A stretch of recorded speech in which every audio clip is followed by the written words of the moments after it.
বাংলাদেশের কন্টেন্ট জগতের ছাপড়ি বিলাল ভাই। টাইগার নামক বউপাগলা বিড়াল বাহিনীদের রান সংখ্যা। কিন্তু আমি বলি বিপিএল মানে হচ্ছে বিনোদন প্রিমিয়ার লিগ। ভাই যেন দিন শেষে মানুষের আবেগের উপরে একদম হিসু করে দিল। আরো বেশি অবাক করতে মার্কেটে এসেছে পাঙ্গাস স্যারের খালাতো বোন মুরগি ম্যাডাম। তিনি নাকি আজকে ২০ বছর ধরে মুরগি কিনে খেতে পারেন না। মুগ্ধর ছোট ভাই স্নিগ্ধ বেশ কয়েকদিন আগে চ্যানেল আইয়ের এক ইন্টারভিউতে বলছিল, আমি কখনো কোনো রাজনৈতিক দলের সাথে জড়াবো না, কারণ আমার ব্যক্তিগত জীবন আছে। আমি বিশ্বাস করি যে আমি রাজনীতির জন্য না। সেই স্নিগ্ধই এখন আবার বলছে, আপনাদের মনে রাখতে হবে আমি এখন বিএনপিতে সদস্য পদ গ্রহণ করেছি। এখানেই দাঁড়ি, এখানে ফুল স্টপ। ভাই যেন দিন শেষে মানুষের আবেগের উপরে একদম হিসু করে দিল। পানি লাগবে পানি। মুগ্ধর এই ডায়লগটাকে তিনি এখন বানিয়ে ফেলেছে রাজনীতি লাগবে রাজনীতি। অথচ তিনি বলছিল আমি রাজনীতির জন্য না। তাহলে এখন তার ব্যক্তিগত জীবন কোথায় গেল? দেশবাসী এতদিন দেখেছে বউ ব্যবসায়ী, বাবা ব্যবসায়ী ও প্রাক্তন ব্যবসায়ী, তবে দেশবাসী এই প্রথম দেখতে পেল ভাই ব্যবসায়ী। ভাইয়ের কল্যাণে আরেক ভাই এখন হয়ে গেল রাজনীতিবিদ। হয়তো মুগ্ধ ভাই ওপার থেকে দেখছেন, হাসছেন আর বলছেন, এজন্যই কি আমি শহীদ হয়েছিলাম। তবে মুগ্ধর ভাই স্নিগ্ধই শুধু মানুষের আবেগের উপরে হিসু করে দেয়নি। এভাবে কয়েক বছর আগে আমাদের দেশসেরা অলরাউন্ডার ক্রিকেটার সাকিব আল হাসানও মানুষের আবেগের উপরে হিসু করে দিয়ে রাজনীতিতে যোগ দিয়ে এমপি হয়েছিল। তিনি একসময় খেলোয়াড় থাকা অবস্থায় ফেসবুকে পোস্ট করে দেশবাসীকে কনফার্ম করেছিল তিনি কখনো রাজনীতিতে যোগ দেবেন না। দিন শেষে দেখা গেল তিনি তার নিজের কথার গুষ্টি মেরে দিয়ে আওয়ামী লীগের রাজনীতিতে যোগ দিলেন। তার সাথে সাথে আমাদের দেশের অভিমান ইকবাল খান ওরফে নাটকের গুরু একসময় ফেসবুকে পোস্ট করে বলছিল তিনিও কখনো রাজনীতিতে আসবেন না। কিন্তু দিন শেষে দেখা গেল আওয়ামী লীগ পতনের পর থেকে তিনি রাজনীতি ঘেঁষা মানুষ হয়ে গেছেন। কখনো কখনো বিএনপির সমাবেশে যাচ্ছেন, আবার কখনো বিএনপির নেতাদের দিয়ে ঘেরাও কর্মসূচি পালন করছেন।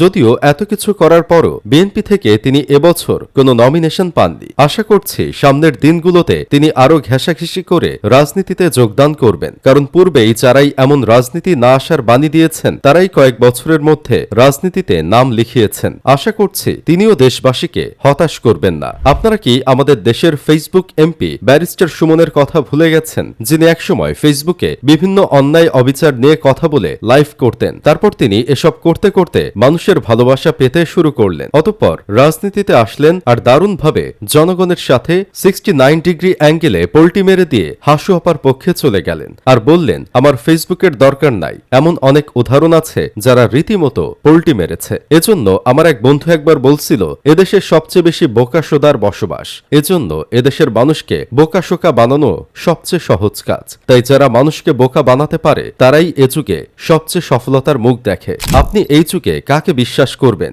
আজকে একজনকে বিশ্বাস করে একটা কথা বলবেন আর দেখবেন সেই লোক আপনার বিশ্বাসের পেছন মেরে দিয়ে চলে গেছে। একটা বই লিখে বিশ্বকবি রবীন্দ্রনাথ ঠাকুরকে পিছনে ফেলে নতুন বিশ্বকবি হলেন বাংলাদেশের কন্টেন্ট জগতের ছাপড়ি বিলাল ভাই। তিনি সম্প্রতি তার কন্টেন্টে থাকা ছন্দগুলো দিয়েই একটি ৬৬ পাতার বই লিখেছেন, যে বইয়ের প্রতিটা পাতায় রয়েছে ৬ থেকে ৭টা লাইন। আর এই বইয়ের দাম তিনি নির্ধারণ করেছেন ১,০০০ টাকা। চটি বই লিখেও যে এত বড় কবি ও লেখক হওয়া যায় সেটাই প্রমাণ করলেন আমাদের দেশের কচ্ছপ বিল্লাল ভাই। ভাগ্যিস বিশ্বকবি রবীন্দ্রনাথ ঠাকুর ও জাতীয় কবি কাজী নজরুল ইসলাম বেঁচে নেই। তারা যদি এই সময় বেঁচে থাকতেন তাহলে আমাদের এই বোকা চৌধুরীর ছন্দ রাইটার কচ্ছপ বিল্লালের ভাব দেখে তারা এমনেই অক্কা পেয়ে যেতেন। আমাদের কচ্ছপ বিল্লাল ভাইয়ের ফেসবুক পেজ বেশ কয়েকদিন আগেই সাসপেন্ড হয়ে গেছে। তিনি জানিয়েছেন তিনি আর ফেসবুক পেজ খুলবেন না, কিন্তু মানুষকে বোকা খোকা বানিয়ে ৫০ থেকে ৬০ পাতার বই লিখে ১,০০০ টাকা বিক্রি করবেন। যেহেতু পেজ নেই, কোনো না কোনো পদ্ধতি তো বেছে নিতে হবে, তাই তিনি এই পদ্ধতি বেছে নিয়েছেন। তিনি যে বইটা লিখেছেন সেই বইটার নাম হচ্ছে হৃদয় ভাঙার গর্জন। এই বইটাতে তিনি শুধু তার ছন্দের কন্টেন্টগুলো লিখে দিয়েছেন আর কিছু লেখা ইংলিশে ট্রান্সলেট করে দিয়েছেন, তাই এটার দাম চাচ্ছেন ১,০০০ টাকা। তবে এখন আমার কথা হইল,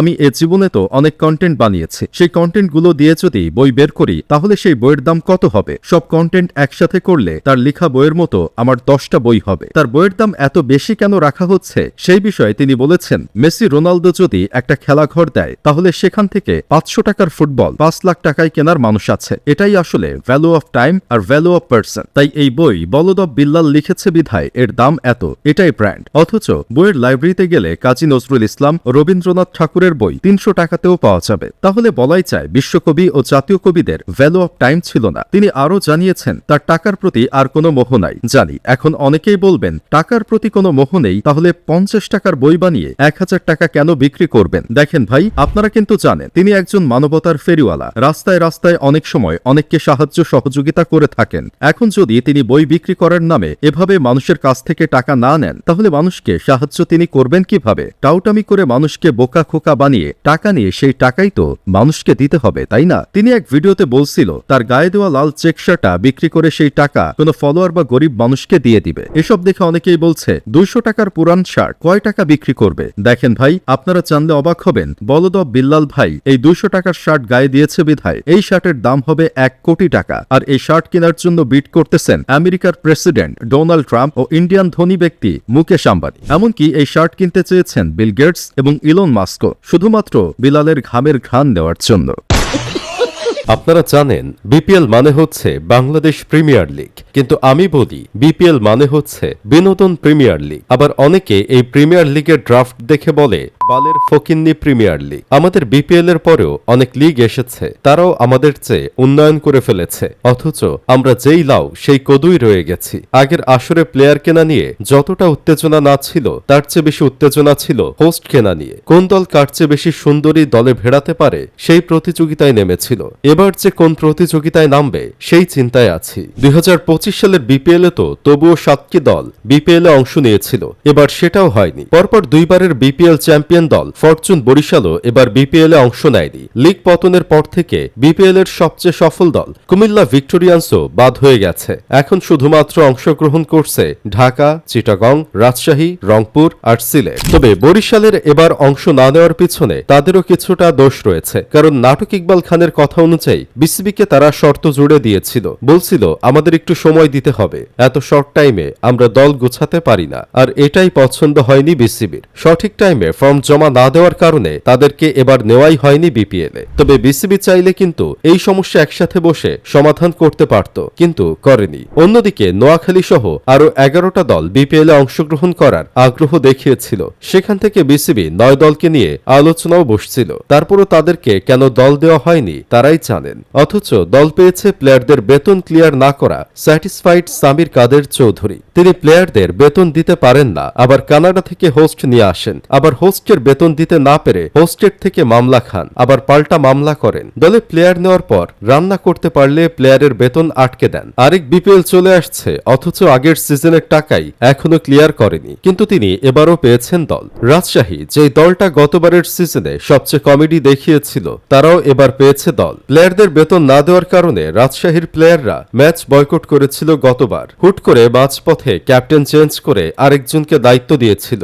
রাজশাহী গত সিজনে এমন একটা দল ছিল যারা কিনা হোটেল বিলটাও পরিশোধ করতে পারছিল না বিধায় হোটেল কর্তৃপক্ষ রাজশাহী টিমের মালিককে হোটেলে আটকে রাখছিল। এমনকি প্লেয়ারদের যার যার বাসা থেকে ম্যাচ খেলতে বলছিল হোটেলের বিল দিতে না পারায়। সেই টিমটা এবারও দল পেয়েছে। না জানি কোন কমেডি নিয়ে এবার হাজির হবেন তারা। তার চেয়ে মজার বিষয় হলো গত বছর বিপিএল এ যেসব প্লেয়ারদের নামে ফিক্সিং এর অভিযোগ উঠেছিল তারাও এই সিজনে খেলতে পারবে, অথচ রুবেলের মতো তেলবাজরা এটা নিয়ে কোনো কথা বলবে না। কথা বলবে যারা সাজা পেয়ে এসেছেন তাদের নিয়ে। এখন আপনি এই লিগকে বিনোদন প্রিমিয়ার লিগ বলবেন না তো কি বলবেন? পাঙ্গাস স্যারের দিন শেষ, মুরগি ম্যাডামের বাংলাদেশ। আপনারা তো এতদিন পাঙ্গাস স্যারের অভিনয় দেখে অবাক হয়ে গেছিলেন, এখন আপনাদের আরো বেশি অবাক করতে মার্কেটে এসেছে পাঙ্গাস স্যারের খালাতো বোন মুরগি ম্যাডাম। তিনি নাকি আজকে 20 বছর ধরে মুরগি কিনে খেতে পারেন না। এতদিন তো এমপিওভুক্ত শিক্ষকরা আন্দোলন করে গেল, অভিনয়ের কেরামতি দেখিয়ে গেল, তাদের অবস্থা দেখে এখন প্রাইমারি স্কুলের শিক্ষক শিক্ষারাও আন্দোলনে নেমে গিয়েছেন। এই ম্যাডাম তার ভাই পাঙ্গাস স্যারের থেকে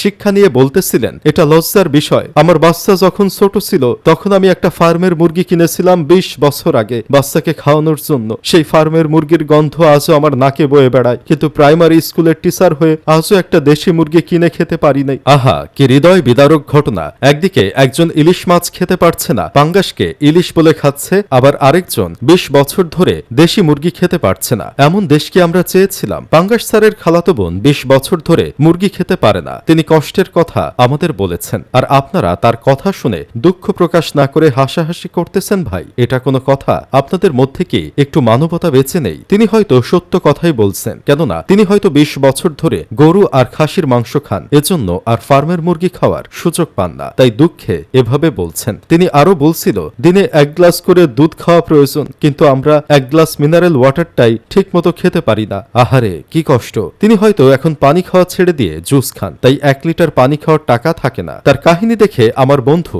ভণ্ড মাহি বলতেছিল তিনি মুরগি কেনার টাকা পান না, 1 লিটার মিনারেল ওয়াটার কেনার টাকা পান না, কিন্তু ঠোঁটে লিপস্টিক আর ভ্রু প্লাক করার টাকা ঠিকই পান। তাহলে তার এসব কেনার টাকা কোথা থেকে আসে? অথচ এদের মতো স্যার ম্যাডামদের ফ্রিজ খুললে দেখা যাবে খাসির মাংসের অভাব নাই, কিন্তু পাবলিক প্লেসে তারা এমন একটা ভাব করে তাতে মনে হয় তাদের একজন ফকিরের চেয়েও খারাপ অবস্থা। তাদের কথাবার্তা শুনে মাঝে মাঝে মনে হয় তারা দুধ বা পানি খেতে পারেন না বিধায় উড়ন্ত পাতা সেবন করেন। তা না হলে এমন অতিরঞ্জিত কথাবার্তা যেখানে সেখানে এভাবে বলতেন না, কারণ তাদের চাকরির পাশাপাশি বাসায় এসে হাঁস মুরগি পালন করার সময় পাওয়া যায়, পুকুরে মাছও চাষ করে খাওয়া যায়, কিন্তু তারা এসব করবে না, করলেও কেউ জানবে না, শুধু শুধু আন্দোলনে গিয়ে মিথ্যা কথা বলবে। এসব মিথ্যা ছড়ানো মানুষগুলোই আপনার আমার ছেলেমেয়ের শিক্ষক শিক্ষিকা। আপনারা সেটা একবার ভেবে দেখেছেন? এক 50 বছরের আতেলকে দেখলাম বলতেছে তিনি প্রাইমারি স্কুলে জব করেন বলে তিনি বিয়ে করতে পারছেন না, কেউ নাকি মেয়ে দিচ্ছে না। দেখেন ভাই, এভাবে নিজের মেশিনের দোষটা প্রাইমারি স্কুলের বেতনের ঘাড়ে দিবেন না। হয়তো ডাক্তার দেখান, নয়তো চুপ থাকেন, সেটাই আপনার জন্য ভালো হবে। এই অপদার্থগুলো যদি হয় শিক্ষক, তাহলে দেশের শিক্ষার কি অবস্থা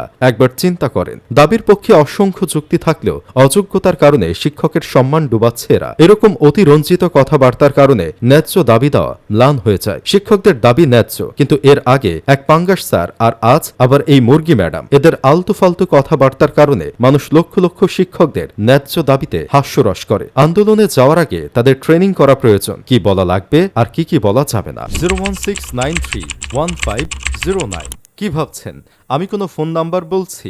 না রে ভাই, এটা কোনো ফোন নাম্বার না, এটা হচ্ছে আমাদের দেশের টাইগার নামক বউপাগলা বিড়াল বাহিনীদের রান সংখ্যা। একটা দলের 2 জন ব্যাটার ছাড়া একজনও 2 সংখ্যার রান করতে সক্ষম হয়নি। হ্যাঁ ভাই, ওয়েস্ট ইন্ডিজের বিপক্ষে তৃতীয় টি-20তে বাংলাদেশের প্লেয়াররা ঠিক এমন পারফরমেন্সই করছে। লাস্ট টি-20 ম্যাচে তাওহিদ হৃদয় ও ভাত শামীমকে বেঞ্চ করে দলে আবার জায়গা দিছিল নুরুল হাসান সোহান ও শেখ মাহাদিকে। তবে একটা বিষয় কি জানেন, আমরা বাদ দিয়ে রিপ্লেসমেন্ট হিসেবে যাদের নামাই তারাও তাদের মতোই পারফর্ম করে। নুরুল হাসান সোহান ভাইজান আসলে ব্যাটার নাকি কিপার সেটাই বোঝা যায় না, কিন্তু মুশফিকের স্কুপ শট যতটা কাঁদিয়েছে তার থেকে বেশি কাঁদাচ্ছে এখন সোহানের স্কুপ শট। আসলে প্রকৃতি কোনো স্থান খালি রাখে না, স্কুপ শটেরও স্থান খালি রাখে নাই। আমাদের ক্যাপ্টেন লিটন কুমার দাস সাহেব আরেকজনের সমালোচনা করেন ওপেন, কিন্তু নিজের কিপিং আর ক্যাপ্টেন কোটা ছাড়া আর কোনো পারফরমেন্স নাই। সবাই ভেবেছিল ইনজুরি কাটিয়ে এসে ভালো একটা শুরু করবেন, কিন্তু তিনিও সেটা পারলেন না। পারভেজ ইমনকে নিয়ে অনেক আগে চিটাগাং কিংসের মালিক বলছিল ও আমাকে স্যাটিসফাই করতে পারেনি, তাই বেতন দেয়নি। আসলে এখন এই ছেলে বাংলাদেশের দর্শকদেরও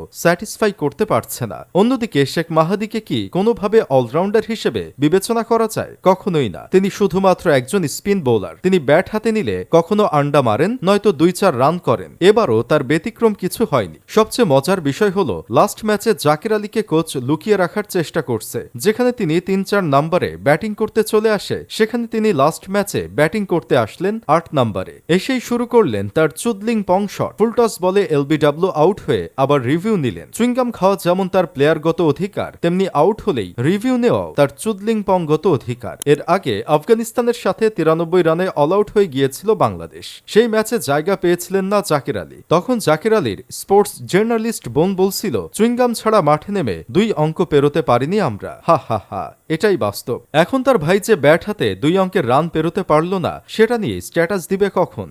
লাস্ট ম্যাচে তানজিদ তামিম একা রান করছে 89, আর আমাদের 10 জন প্লেয়ার মিলে করছে 62 রান। তাহলে একবার চিন্তা করে দেখেন 10 জন প্লেয়ার কি খেলছে। ওয়েস্ট ইন্ডিজকে আমাদের সোনার দেশের ক্রিকেটাররা 152 রানের টার্গেট দিছিল। এই রানের বিপরীতে ওয়েস্ট ইন্ডিজের প্লেয়াররা 13 বল হাতে রেখে জিতে গেছে। যে দলটা কয়দিন আগে নেপালের সাথে সিরিজ হেরে আসলো, সেই দলটা এখন আমাদের সোনার দেশের ক্রিকেটারদের ঘরের মাঠে এসে একদম ব্ল্যাক ওয়াশ করে দিয়ে চলে গেল। এখন যে নেপাল আসলে এদেরকে উল্টা করে পিটানি দিবে, সেটা কিন্তু আর বলার অপেক্ষা রাখে না। শুধু নেপাল কেন, বাংলাদেশের ক্রিকেট টিমের বর্তমান যে অবস্থা তাতে মনে হচ্ছে এদেরকে এখন কেনিয়া এনে দিলেও ওয়াশ হবে, কারণ এই দলের কোনো প্লেয়ারই এখন ম্যাচ জেতার প্রতি তেমন আগ্রহ নাই। বেতন পাচ্ছে, বউ বাচ্চা নিয়ে চিল করছে, হয়ে যাচ্ছে। ওয়াশড হয়ে ভাত শামীমকে দেখলাম হাসতে হাসতে এয়ারপোর্ট থেকে বের হচ্ছে। আসলে লজ্জা যে দুনিয়ার বুক থেকে উঠে গেছে সেটা তাদের দেখলেই বোঝা যায়। তবে সর্বশেষ একটা কথা না বললেই নয়, মুস্তাফিজুর রহমানকে সবাই লাস্ট ম্যাচে মিস করছে। মাঝে মাঝে মনে হয় মুস্তাফিজুর রহমান ভুল একটা দেশে জন্মগ্রহণ করে ফেলছে। অন্য দেশের খেলোয়াড় হলে এতদিনে তিনি অন্তত একটা আন্তর্জাতিক শিরোপা জিততে পারতেন।